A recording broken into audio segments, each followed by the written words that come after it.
C'est une première mondiale. Renault vient de livrer ses 10 premières voitures électriques à une entreprise privée, l'enseigne Leclerc de Pont-l'Abbé. Commercialisée au prix de 13 700 €, cette voiture verte est écologique mais aussi économique. C'est à la fois une assurance, où on se protège vis-à-vis de la volatilité du prix du pétrole. C'est déjà une économie aujourd'hui si on fait plus de 12 000 km par an. Et c'est un véhicule qui est parfaitement respectueux de la planète. Alors sans parler de l'agilité, sans parler du silence et de la qualité de vie que ce véhicule-là apporte au centre de nos villes.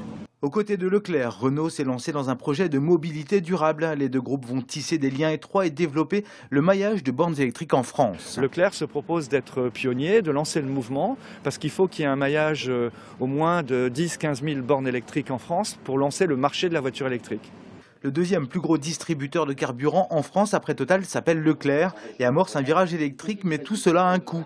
Le PDG, à distance, n'a pas hésité à interpeller le Premier ministre en lui demandant de défiscaliser une partie des 300 millions d'euros de taxes qu'il verse à l'État en tant que distributeur de carburant.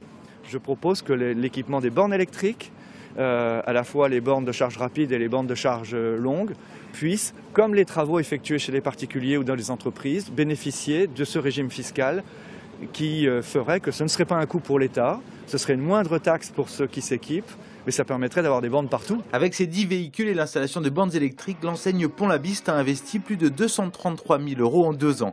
Le magasin déjà impliqué dans le développement des énergies renouvelables s'oriente un peu plus vers la voie de la mobilité durable.